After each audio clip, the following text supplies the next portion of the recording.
Quand on fait une analyse statistique de deux variables en même temps, il peut être parfois intéressant de fixer une des variables et de regarder comment varie la seconde variable à partir du moment où on fixe la première. Alors, ce qu'on a ici, c'est une distribution conjointe d'unités statistiques qui sont des étudiants en fonction de deux variables, de niveau de satisfaction vis-à-vis de leur réussite scolaire et le programme d'études auquel ils sont inscrits. Alors ici, ce qu'on a, c'est la distribution, en fait, le tableau de contingence des fréquences. Ce qui pourrait m'intéresser, c'est de regarder ce qui se passe, je ne sais pas moi, disons, seulement en technique de comptabilité-gestion. Alors, de considérer seulement ce qui se passe en technique de comptabilité-gestion pour la variable niveau de satisfaction. Alors ça, c'est ce que je disais au début de la vidéo, c'est-à-dire on va regarder comment se comporte notre variable niveau de satisfaction en fixant le programme d'études. Donc je vais choisir un programme d'études, donc celui-ci est fixé, et je vais laisser varier le taux de satisfaction. Donc je vais regarder qu'est-ce qui va se passer avec mes taux de satisfaction. Alors ce qu'on va faire, c'est qu'on va remplir un tableau semblable à celui-ci en pourcentage, et puis on va regarder dans le fond comment calculer ces pourcentages-là, puis comment les interpréter, puis après ça, on regardera un petit peu la terminologie qui est associée à ce type de tableau-là. Donc, la première chose que je vais regarder ici, c'est le titre de mon tableau qui est un peu différent du titre du tableau de contingence que j'ai un peu plus haut. Alors, c'est encore les mêmes unités statistiques qui sont réparties. Et là, comme je disais, j'ai décidé de fixer les programmes d'études et de regarder comment, à l'intérieur d'un même programme d'études, varie le niveau de satisfaction. Alors, ma variable va rester le niveau de satisfaction, mais maintenant, je vais le faire pour chacun des programmes d'études. Alors, les programmes d'études, en fait, le programme d'études ne devient plus une variable parce qu'on va fixer les modalités du programme d'études. Alors, je vais expliquer à l'aide d'un calcul qu'est-ce que je veux dire par là. Prenons par exemple un étudiant en technique de comptabilité-gestion. Alors, si je m'intéresse seulement à ce qui se passe en comptabilité-gestion, eh bien, je vais prendre l'ensemble de mes réponses ici comme étant un tout. Donc, au lieu de considérer l'ensemble de tous les étudiants du cégep, peu importe le niveau de satisfaction et peu importe le programme d'études, donc l'ensemble des étudiants comme un tout, je vais plutôt me concentrer seulement sur la technique ici et je vais considérer la technique comme étant un tout. Si je considère la technique comme étant un tout, eh bien en pourcentage, ça veut dire que j'ai 100%. Alors ici, on va venir indiquer 100%. Maintenant, à l'intérieur de techniques de comptabilité-gestion, j'ai 40 étudiants qui sont très satisfaits. Si je veux le mettre en pourcentage, eh bien, on effectue le calcul suivant, 40 sur 50, fois 100 pour l'avoir en pourcentage, ce qui nous donne 80%. Alors, je vais venir l'indiquer ici, 80%. Alors, 80% des étudiants de techniques de comptabilité et de gestion sont très satisfaits vis-à-vis de leur réussite scolaire. Et je peux faire les mêmes calculs pour les autres. Alors, pour les étudiants de comptabilité et de gestion qui sont satisfaits, j'en ai 7 sur 50, ce qui donne 14%. Des insatisfaits, j'en ai 2. Alors, 2 sur 50 en pourcentage, ça nous donne 4. Et le dernier, 2%. Alors, si on additionne les pourcentages que j'ai ici, 80, 14, 4 et 2, ça donne bel et bien 100%. Alors, ici, j'ai une distribution complète. Les étudiants de technique, de comptabilité, de gestion forment une distribution et je regarde le taux de satisfaction à l'intérieur de cette distribution. Alors, je pourrais faire ça pour chacun de mes programmes d'études, c'est-à-dire considérer chacun de mes programmes d'études comme une distribution à part entière, comme je viens de le faire pour les techniques de comptabilité et de gestion. Alors, disons que l'on fait la même chose pour sciences de la nature. Alors là, peut-être pour mettre en parallèle, en comptabilité-gestion, mon tout était composé de 50 étudiants. Si je fais le même procédé pour sciences de la nature, mon tout va être constitué de 394 étudiants de sciences de la nature exclusivement. Alors, bien entendu, ici, je vais avoir un 100% étant donné que je vais considérer l'ensemble de mes étudiants de sciences de la nature comme étant un tout et je vais regarder ce qui se passe seulement en sciences de la nature. Et maintenant, pour calculer le pourcentage d'étudiants de sciences de la nature qui sont très satisfaits, eh bien, je vais regarder ici, j'en ai 252 qui m'avaient dit être très satisfaits sur un total de 394 fois 100 pour avoir en pourcentage, ce qui nous donne 63,96%. Donc 63,96%. Alors, comment qu'on l'interprète, ce nombre-là, ce pourcentage-là? Il y a 63,96% des étudiants de sciences de la nature qui se disent très satisfaits vis-à-vis de leur réussite scolaire. Et on peut calculer les autres niveaux de satisfaction à l'intérieur du programme Sciences de la nature de la même façon. Par exemple, satisfait 104 sur 394 et on multiplie par 100 pour avoir le pourcentage. On obtient 26,40%. Insatisfait, alors j'en ai 29 sur 394. Une fois multiplié par 100, on obtient 7,36%. Et les très insatisfaits, les 9 sur les 394, on obtient 2,28%. Et encore une fois, quand j'additionne tous les pourcentages à l'intérieur de la distribution sciences de la nature, j'obtiens bel et bien 100%. On peut procéder de la même manière pour les autres programmes, pour sciences humaines, où notre dénominateur dans nos calculs sera 929 au lieu de 394 et de 50. Pour hygiène dentaire, même principe, alors mon dénominateur sera 32. Et pour les technologies de l'électronique industrielle, mon dénominateur sera de 83.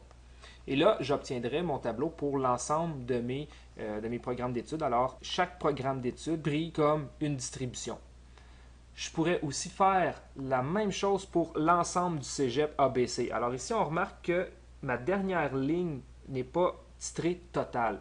Elle est titrée ensemble du cégep ABC. Pourquoi? Parce qu'en fait, si on regarde ici, j'ai 955 étudiants qui m'ont répondu très satisfaits, peu importe le programme d'études. Alors, ces 955 étudiants-là sont pris sur l'ensemble, dans le fond, du collège, étant donné que dans la ligne totale, on ne fait plus de distinction du programme d'études. Alors, c'est pour ça qu'ici, je l'ai titré ensemble du cégep ABC.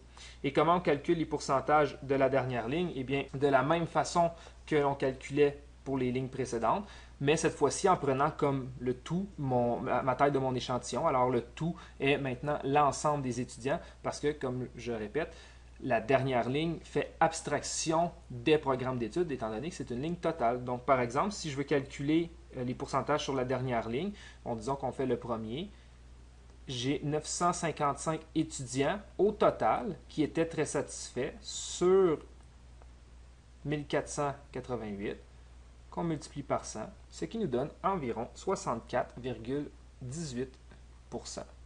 Alors, ici en bas, on obtient 64,18%. Et bien entendu, ici, on va avoir un 100%, étant donné qu'on va considérer le tout comme étant l'ensemble des étudiants.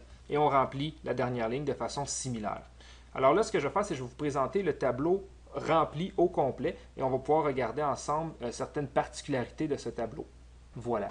Alors, je vais commencer par regarder le titre qui est un peu différent du titre pour le tableau de contingence. Bon, ça débute de la même façon, c'est-à-dire on répartit nos unités statistiques et là maintenant, on doit les répartir en fonction d'une seule variable et là, il faut décider laquelle. Donc, comment on fait pour déduire vis-à-vis quelle variable notre répartition est faite?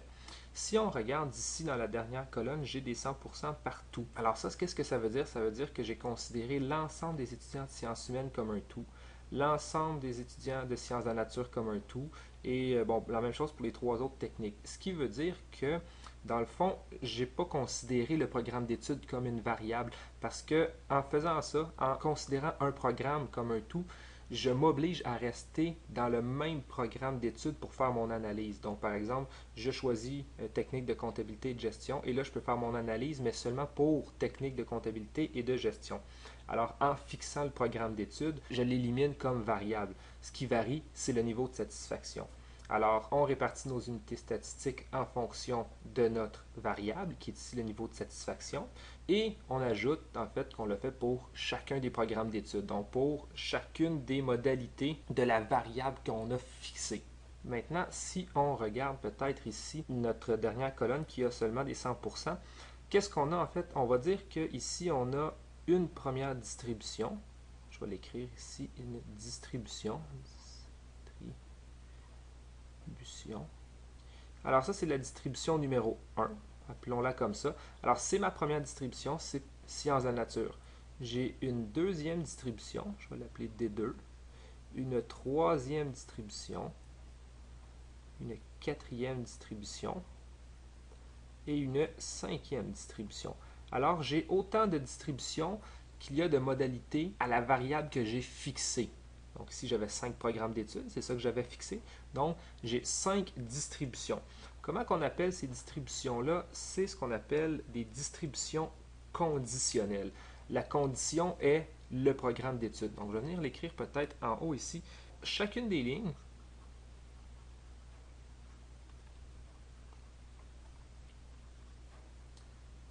nous donne quoi? Va nous donner une distribution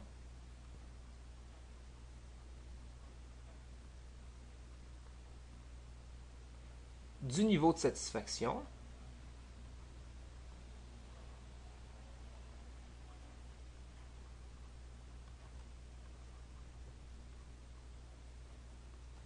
et on va l'avoir pour chacun des programmes d'études. Alors, on va dire conditionnel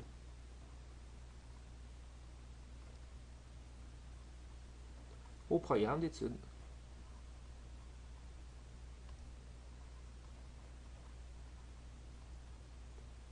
Alors ici, on a le terme clé.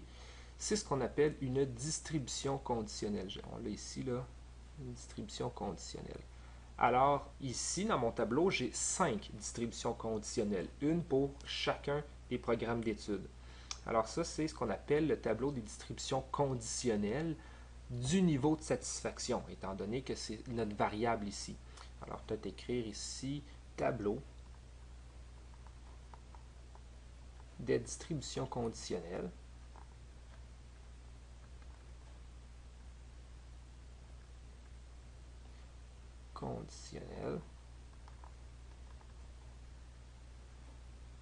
Alors, c'est le tableau des distributions conditionnelles et on va spécifier la variable du niveau de satisfaction. Donc, du niveau de satisfaction. Voilà. Donc, tableau des distributions conditionnelles du niveau de satisfaction.